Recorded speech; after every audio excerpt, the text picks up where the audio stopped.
하나님의 평강과 축복이 우리 사랑하는 성도들과 함께 하시기를 주님의 이름으로 축원합니다. 오늘 히브리서 10장 19절부터 25절까지 말씀으로 지금 하나님께 나아가자, 지금 하나님께 나아가자, 이런 제목으로 말씀의 은혜를 나누고자 합니다. 우리는 누구나 자신이 꿈꾸는 삶이 있습니다. 여러분 그렇죠? 제가 꿈꾸는 삶이 있고 여러분이 꿈꾸는 삶이 있을 겁니다. 어린 시절 부모님의 헌신적인 돌봄으로 우리는 온전한 인격체로 성장하게 됩니다.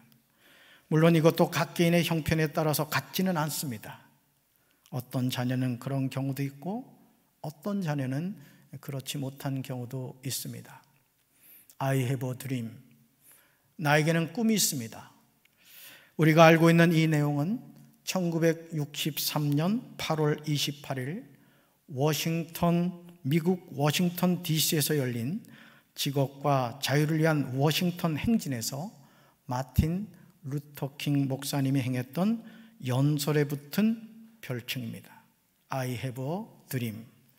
이 연설은 흑인과 백인의 평등과 공존에 대한 요구였습니다. 사랑하는 성도 여러분, 여러분은 어떤 꿈을 가지고 계십니까? 나에게는 이런 꿈이 있습니다. 주변에 있는 분들에게 자신 있게 이야기할 수 있습니까? 권사님, 나 이런 꿈이 있다? 권사님 꿈이 있어? 우리 가정에 이런 꿈이 있어? 우리 교회에 이런 꿈이 있어? 여러분 그런 꿈에 대해서 이야기하십니까? 우리는 꿈을 꾼다는 것에 관하여 오해를 많이 합니다. 꿈은 어린 아이들의 전유물이라고 생각합니다. 목사님 이 나이에 무슨 꿈이에요? 죽을 날만 기다려요? 혹시 그런 분은 없죠? 그러나 우리가 위대한 꿈을 꾸는데 무슨 문제가 있겠습니까? 어떤 분이 그런 얘기 하더라고요. 꿈 꾸는데 돈 들지 않는다고요. 여러분 꿈 마음껏 꾸시기 바랍니다. 또 어떤 분이 이런 얘기를 했어요. 사람은 꿈꾸는 것을 놓는 순간부터 진짜 나이를 먹기 시작한다는 거야. 여러분 나이 먹기 싫죠? 아멘. 그래요. 나이 먹기 싫으면 뭐 하면 된다? 꿈을 꾸면 된다는 거예요. 저는 이 말에 전적으로 공감합니다. 우리가 꿈꾸는 것과 나이가 무슨 상관이 있겠습니까? 박무부가 작사하고 정기수가 작곡하고 오승근이 노래한 내 나이가 어때서, 이 가사는 우리에게 많은 것을 생각하게 합니다. 지금 웃는 분들 상당히 좀 의심스러운 분들이. 가요라고 해서 우리는 무조건 불신앙적이라고 깎아내려서는 안 됩니다. 세상의 모든 것에는 하나님의 감춰진 진리가 숨어 있습니다. 제가 이 노래를 알게 된 것은 홍성제일교회에서 목회할 때 교회에 제일노인대학이 있었어요. 근데 거기에는 믿지 않는 어르신들도 왔습니다. 그래서 한 130명 가량이 이렇게 참여하는 아주 엄청난, 홍성에서는 1등급 노인대학이었습니다. 어르신들 스스로가 하는 얘기예요. 제일 수준이 높다, 이렇게 이제 얘기를 했는데, 어느 날 거기서 우리 어르신들이 이렇게 노래를 하대요. 야야야 내 나이가 어때서 사랑의 나이가 있나요? 마음은 하나요? 느낌도 하나요? 그대만이 정말 내 사랑인데 눈물이 나네요. 내 나이가 어때서 사랑하기 딱 좋은 나이인데 어느 날 우연히 거울 속에 비춰진 내 모습을 바라보면서 세월아 비켜라, 내 나이가 어때서 사랑하기 딱 좋은 나이인데, 야야야 내 나이가 어때서 사랑의 나이가 있나요? 마음은 하나요? 느낌도 하나요? 그대만이 정말 내 사랑인데 눈물이 나네요. 내 나이가 어때서 사랑하기 딱 좋은 나이인데 어느 날 우연히 거울 속에 비춰진 내 모습을 바라보면서 세월아 비켜라, 내 나이가 어때서 사랑하기 딱 좋은 나이인데, 사랑하기 딱 좋은 나이인데. 여기다 아멘 하면 안 되겠죠? 사랑하는 성도 여러분, 아마 여기 계신 분들 가운데 적지 않은 분들은 제가 이 가사를 읽어드리는 가운데 속으로 노래를 부르셨을 거예요. 입이 오물오물하는 사람들은 노래를 부른 거예요. 이 가요 가사가 우리에게 가르쳐주는 중요한 사실이 무엇입니까? 우리가 사랑하기에 늦은 나이는 없다는 거죠. 바로 지금이 사랑하기에 딱 좋은 나이라는 겁니다. 그런데 여기서 사랑이란 낱말을 꿈이란 낱말로 바꾸면 어떻게 되겠습니까? 지금이 꿈꾸기에 딱 좋은 나이라는 겁니다. 내 나이가 어떻습니까? 90이면 어떻고 80이면 어떻습니까? 지금이 꿈꾸기에 딱 좋은 때인 줄로 믿습니다. 하나님의 부르심을 받은 아브라함은 100세에 약속의 아들 이삭을 낳았습니다. 요셉은 감옥을 전전하다가 30세에 애굽의 총리가 되었습니다.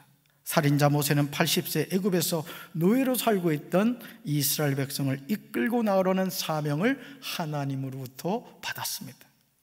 성자 하나님이시면서 하나님의 아들이신 예수님은 30세의 사명의 자리로 부르심을 받으셨습니다.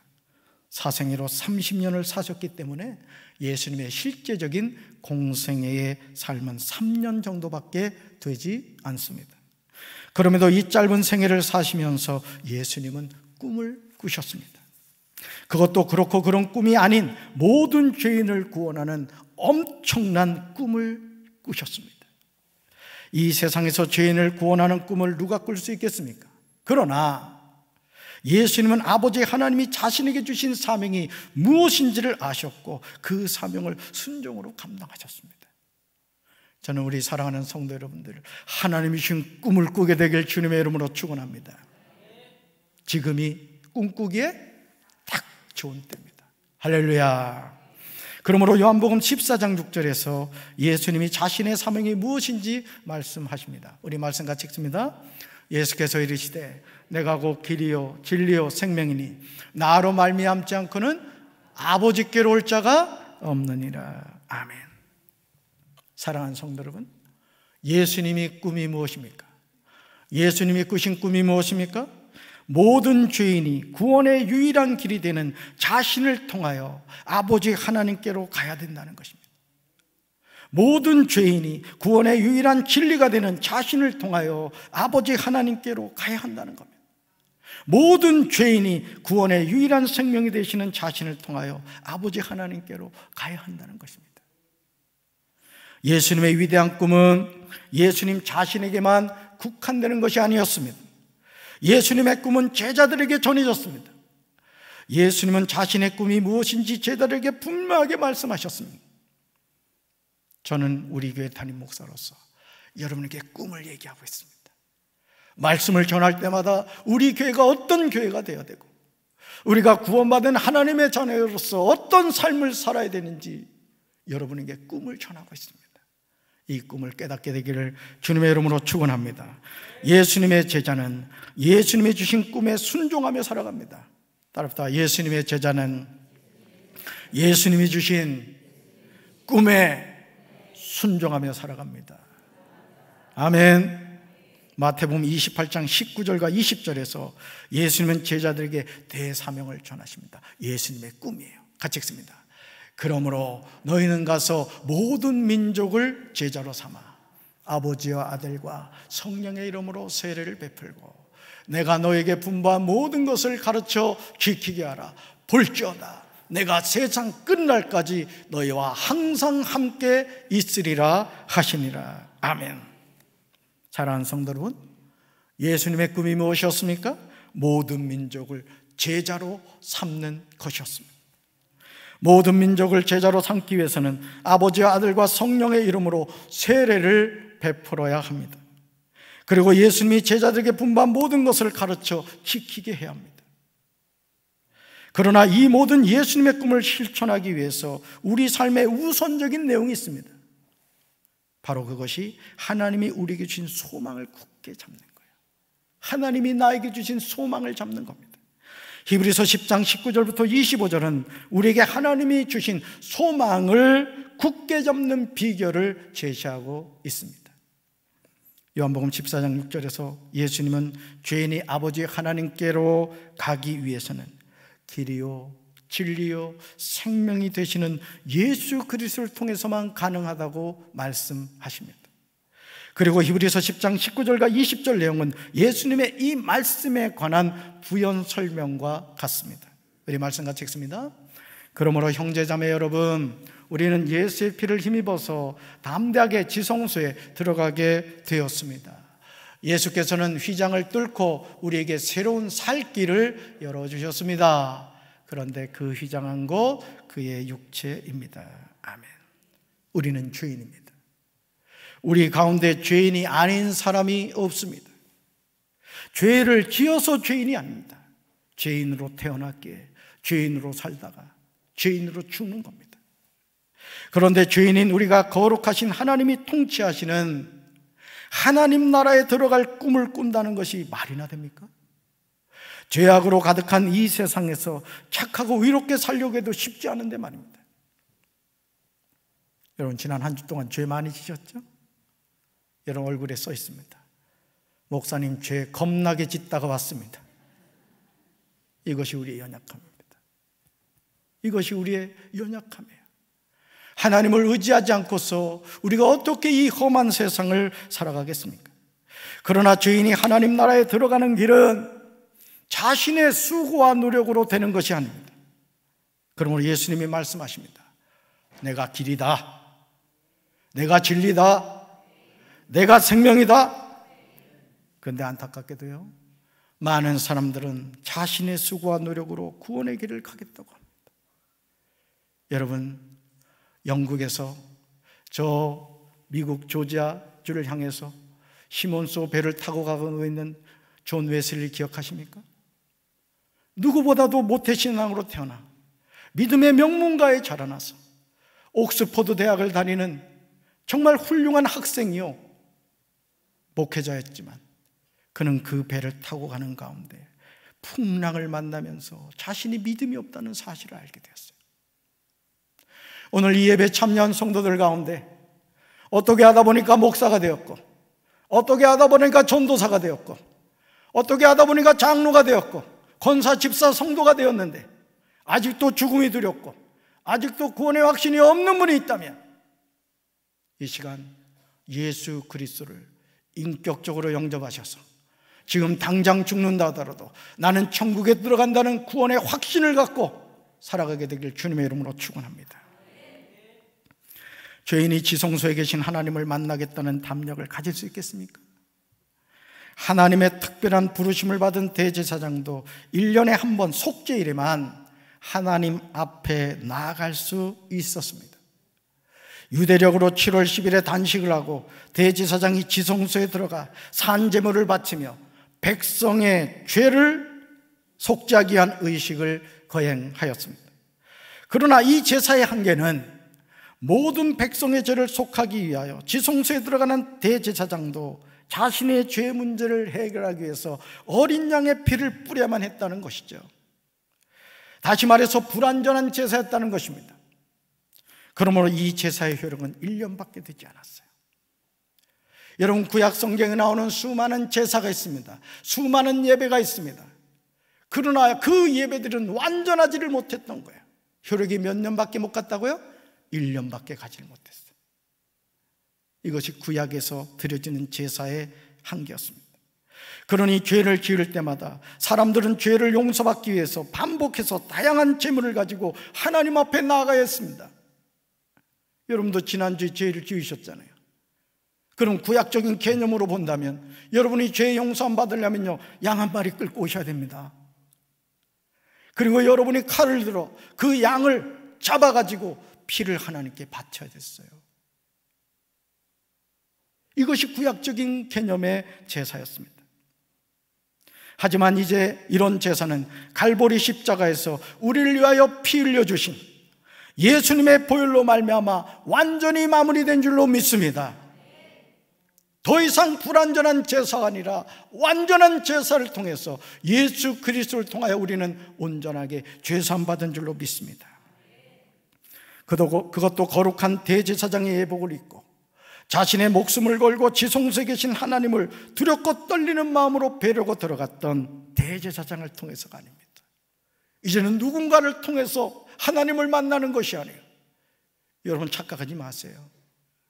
여러분이 하나님을 만나는 것은 여기 서 있는 담임 목사를 통해 만나는 게 아니에요. 따라합시다. 예수님을 믿으면 누구든지 예수의 피를 힘입어 지성소에 계신 하나님을 만날 수 있습니다. 할렐루야.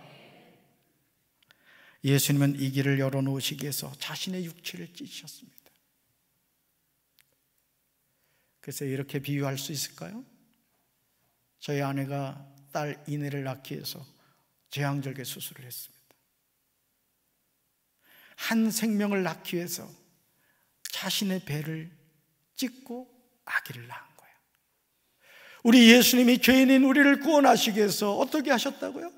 갈보리 십자가에서 자신의 몸을 찢으심으로 말미암아 우리를 거룩한 하나님의 백성으로 삼아주신 줄로 믿습니다. 히브리서 기자는 이 길을 새로운 살길이라고 말합니다. 새로운 살길. 성소와 지성소를 분리하고 있는 휘장이 위로부터 아래로 찢어짐으로 장애물이 완전히 제거가 되었습니다. 위로부터 아래로 찢어졌습니다. 히브리서 10장 19절에서 히브리서 기자가 말하고 있는 담력에 해당하는 헬라어 파르레시아는 하나님 앞에 자유롭게 나아갈 수 있는 권리를 얻게 되었다는 거예요. 이 권리는 양심을 깨끗게 함으로 하나님과 사람 사이의 관계를 회복시킨 예수 그리스도의 구속 사역을 전제로 합니다.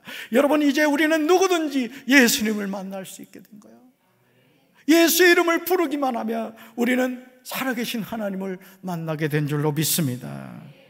또한 그리스도의 결정적인 속죄 사역의 확실성을 보여주는 거예요. 예수님은 또 죽으실 필요가 없습니다. 예수님의 십자가의 죽음은 구원의 완성을 이루어준 거예요. 여러분, 착각하면 안 됩니다. 내가 새벽기도 열심히 한다고 내가 너무 훌륭한 사람이고 내가 온전한 11조를 한다고 해서 내 믿음이 온전한 거고 그런 거 아니에요. 새벽 제단을 쌓아도 모든 예배를 빠지지 않고 참여해도 내가 온전한 11조와 각종 예물을 드린다 해도 오늘 할렐루야 성가대가 고백한 것처럼 모든 것이 은혜일 뿐이에요. 아멘. 예배 드릴 수 있는 것이 은혜고 하나님께 드릴 수 있는 게 은혜예요. 오늘 일부 예배에 박희숙 집사님 남편 대신 이종복 집사님 나오셨어요. 중환자실에 입원해 있었습니다. 여러분, 박 집사님 막 눈물 흘리고 전화해가지고 제가 전화로 기도해드리고 신방 갈 수 없고 와서 앉아 계신데요, 제가 너무너무 마음이 감동돼요. 우리 배정혜 권사님도 오늘 오셨어요. 예방접종 맞고 그냥 얼마나 그냥 사경을 헤맸는지, 그치? 모든 것이 은혜입니다. 여러분, 우리가 하는 모든 것에 대해서 여러분 율법주의적인 관점으로 내가 이렇게 하니까 내가 훌륭한 사람이라고 착각하지 마세요. 하나님이 베푸신 은혜에 대한 감사의 표현일 뿐입니다. 사랑하는 성도 여러분, 죄인인 우리가 지성소에 계신 하나님을 만날 수 있도록 하시기 위해서 예수님이 휘장을 위로부터 아래로 찢으셨음을 잊지 마시기 바라요. 여러분 보세요. 좌우에 보세요. 커튼이 있죠? 자, 커튼을 찢으면 아래에서 위로 찢어집니까? 위에서 아래로 찢어집니까? 아래에서 위로 찢어지죠. 그렇죠? 아무리 키가 크다 한들 저 높이 있는 커튼을 위에서 어떻게 아래로 찢어요? 자, 이건 뭘 의미하죠? 사람이 한 게 아니라는 뜻이에요. 하나님이 하셨다는 뜻이에요. 성소와 지성소를 가로막고 있던 그 휘장을 하나님이 찢어주신 줄로 믿습니다. 무엇을 위해서? 죄인인 우리를 만나주시기 위해서 그렇게 하신 것이죠. 예수 그리스도 자신의 몸을 희생시켜 이루신 구속사역을 통해 하나님 앞에 나아갈 수 있도록 하신 길은 두 가지의 특징이 있어요. 첫째, 따라붙다 새로운 길입니다. 새로운 길입니다. 이 새로운 길은 시간상으로 이전에 존재하지 않았던 길입니다. 다시 말해서 예수님이 십자가에서 희생하신 결과로 그리스도인 공동체에 현재 주어진 것을 나타내는 거예요. 내가 곧 길이다.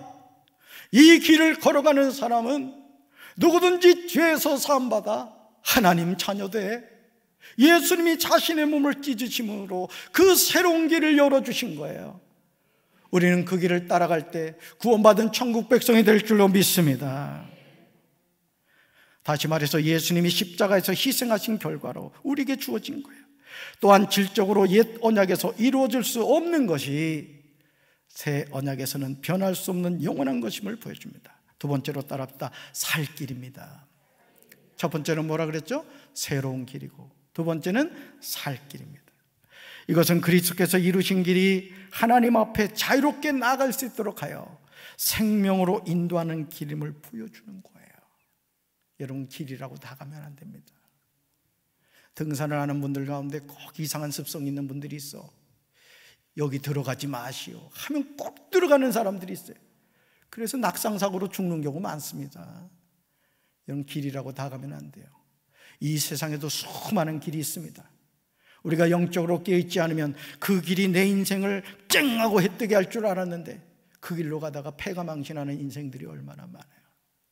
저는 우리 사랑하는 성도 여러분들이 아무 길이나 가지 마시고 생명의 길이 되시고 살 길이 되시고 새로운 길이 되시는 예수님이 인도하시는 길로만 걸어가게 되길 주님의 이름으로 축원합니다. 예수님이 이 세상에 오시기 전에 이사야 선지자는 예수님에 관하여 예언을 했어요. 우리 말씀 같이 읽습니다. 그는 우리의 질병을 지고 우리를 대신하여 슬픔을 당하였으나 우리는 그가 하나님의 형벌을 받아 고난을 당하는 것으로 생각하였다. 그가 우리의 죄 때문에 찔림을 당하고 상처를 입었으니 그가 징계를 받음으로 우리가 평화를 누리게 되었고 그가 채찍에 맞음으로 우리가 고침을 받았다. 우리는 다 길 잃은 양처럼 제각기 잘못된 길로 갔으나 여호와께서는 우리 모든 사람의 죄를 그에게 담당시키셨다. 아멘. 사랑하는 성도 여러분, 예수님이 이 세상에 성육신 하시기 700년 전에 이사야가 예언하고 있는 예수님의 모습을 보시기 바랍니다. 하나님은 우리 모든 사람의 죄를 예수님에게 담당시키셨다고 분명하게 말씀합니다. 그리고 예수님은 이 일을 감당하셨습니다. 예수님은 우리의 질병을 지었습니다. 예수님은 우리를 대신하여 슬픔을 당하셨습니다. 그런데 우리는 예수님이 하나님의 형벌을 받아서 고난을 당하는 것으로 생각하였습니다. 예수님이 우리 죄 때문에 고통의 십자가에서 찔림을 당하고 상처를 입으셨습니다.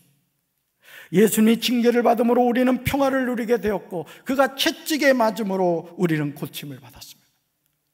이 시간 육신에 어떤 병을 가지고 있는 분이 있다 할지라도 그가 채찍에 맞음으로 너희가 나음을 입었다는 이 말씀대로 이루어질 줄로 믿습니다. 사신 하나님이 치료하지 못할 병이 어디 있겠습니까? 우리는 다 길 잃은 양처럼 제각기 잘못된 길로 갔습니다. 그러나 하나님은 모든 사람의 죄를 아무 죄가 없으신 예수님에게 담당시키신 거예요. 히브리서 기자는 히브리서 10장 21절에서 우리에게 하나님의 집을 다스리시는 위대한 제사장이 계심을 강조하고 있습니다. 여기서 큰 제사장은 예수 그리스도를 가리킵니다. 예수 그리스도는 하나님 우편에 앉으신 대제사장으로 하나님의 집, 곧 하나님의 백성이 모인 공동체를, 교회를 다스리시며 중재 사역을 하고 계십니다. 여러분, 우리 교회 주인은 하나님이신 줄로 믿습니다. 우리 교회를 다스리신 분은 예수님이신 줄로 믿습니다. 우리가 이 사실을 잊지 말아야 돼요. 그러므로 우리가 예수의 피를 힘입어 성소에 들어갈 담력을 얻었으니 이제는 확고한 믿음을 가지고 참된 마음으로 하나님께 나아가야 돼요. 2000년 전 갈보리 십자가에서 하나님께서 우리의 죄를 해결해 주셨어요. 아들의 피를 흘림으로 말미암아 우리의 모든 죄를 도말해 주셨습니다.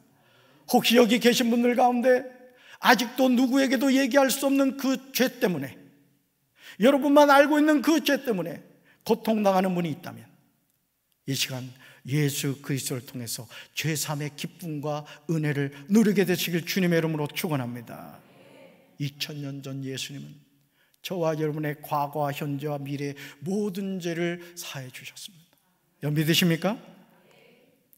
출애굽기 29장 21절과 레위기 8장 30절에 나오듯이 구약시대 제사장들은 피를 뿌림으로 인하여 깨끗하게 하였습니다. 마찬가지로 새 언약에 참여한 그리스도인들은 예수의 피로 인하여 옛 언약하에서 깨끗하게 할 수 없었던 양심이 온전히 깨끗하게 되어 하나님 앞에 자유롭게 나갈 수 있게 된 거예요. 그러니 얼마나 감사해요. 예수의 이름을 부르는 자는 누구든지 하나님의 환영을 받아요. 그러니 주 예수보다도 귀한 것은 없는 줄로 믿습니다. 얼마나 놀라운 하나님의 은혜입니까? 저는 우리 사랑하는 성도 여러분들이 이 은혜 속에 아주 푹 절여지시길 주님의 이름으로 축원합니다. 어제 김치했는데 얼마나 맛있는지, 너무너무 맛있네. 우리 집사람도 그러더라고요. 없으니 하는 얘기인데 너무너무 맛있다는 거야. 근데요, 하나님의 은혜는요, 어제 한 김치보다 더 맛있다고요. 할렐루야. 히브리서 10장 22절에 나오는 맑은 물은 정결의식에 사용되는 물을 가리킵니다. 그러나 여기서 맑은 물은 육체의 외적인 더러움을 정결하기 위한 것이 아닙니다. 내적 정결을 통해서 깨끗게 된 양심에서 비롯된 하나님을 향한 고백을 나타냅니다. 그러므로 몸을 맑은 물로 씻었다는 말은 예수 그리스도의 피로 인하여 성취된 내적인 정결을 나타내는 외적인 표징으로 세례를 의미해요. 여러분, 세례를 온전히 받잖아요. 그러니까 여러분이 세례를 그냥 의례적으로 받는 게 아니라 정말 바른 신앙 고백을 통해서 세례를 받는 사람은 구원받고 천국 갑니다. 아멘. 그리스도의 피에 의해서 내적인 정결을 경험하고 세례를 통해 깨끗한 양심으로 하나님을 향해 믿음의 고백을 한 그리스도인들은 그리스도의 피를 힘입어 하나님께 참되게 나갈 수 있게 된 거예요. 여러분 아십니까? 사형을 집행하는 교도관 얼마나 무섭습니까? 그렇지만 그 교도관이 집으로 가면요, 어린 딸이 방금 죄인을 사형에 처한 아버지인데도 불구하고 아빠! 하고 뛰어와서 안기는 거예요. 여러분, 하나님은 공의 안 하십니다. 죄에 대해서는 반드시 심판하시는 분이에요. 그러나 하나님은 사랑의 하나님이세요. 우리가 예수 그리스도의 보혈을 의지하고 나갈 때 아빠 하나님을 향하여 와락 달려가서 안게 될 줄로 믿습니다. 그 하나님의 사랑이 이 시간 여러분의 마음속에 고백되어지게 되시길 주님의 이름으로 축원합니다. 그러므로 우리에게 약속하신 하나님은 신실하심을 알고 흔들리지 말아야 됩니다. 우리가 고백하는 그 소망을 굳게 지켜야 할 줄로 믿습니다. 우리가 믿는 도리의 소망은 우리가 고백하는 소망이란 뜻이에요. 내가 고백하는 소망이 무엇입니까? 이 소망은 예수님의 제사장적인 행위와 연관된 거로 그 내용은 현재와 미래의 구원을 말해요. 여러분, 죄사함의 은혜는 과거의 죄만을 의미하지 않아요. 저와 여러분요, 앞으로 살면서도 죄 많이 질 겁니다. 죄 많이 질 거예요.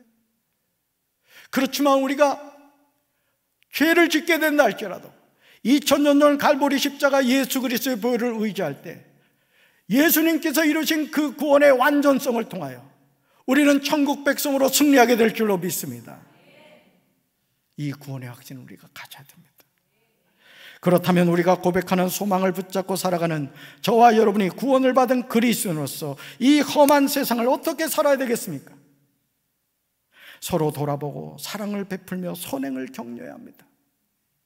여기서 사랑은 다른 그리스도인들의 삶 속에 필요로 하는 것들을 돌아보는 것이고, 선행은 돌보는 사랑을 구체적으로 표현하는 행위예요. 여러분, 우리가 한 가족인 거 믿으시죠? 저에 계신 분들 보세요. 한 가족이라고요.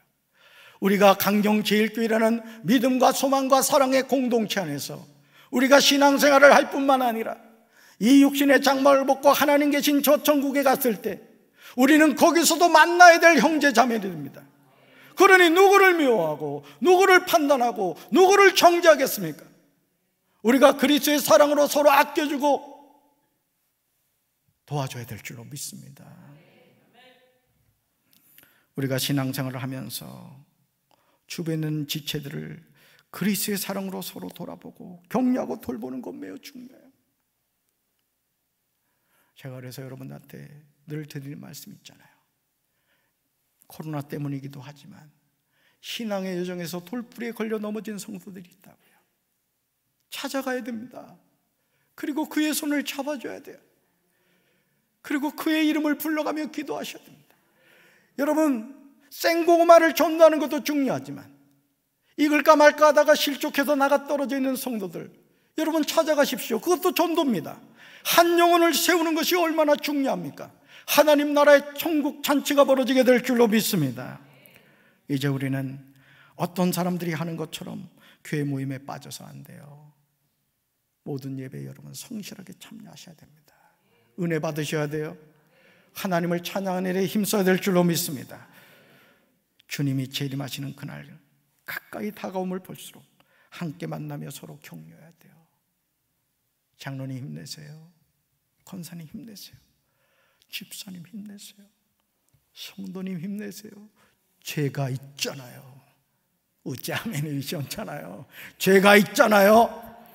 좌우에 계신 분들 보면서 합시다. 죄가 있으니까 힘내세요. 이것이 승리하는 비결입니다. 한 주 동안도 하나님이 주신 이 소망을 붙잡고 예수 그리스도를 바라보며 믿음으로 승리하는 우리 살아가는 성도들 되기를 주님의 이름으로 축원합니다. 가슴에 손 얹겠습니다. 하나님 아버지, 우리는 어디에 소망을 두고 살아갑니까? 썩어질 이 세상 것들 때문에 많은 사람들이 하나님을 떠나고 있습니다. 믿음에서 떠나고 있습니다.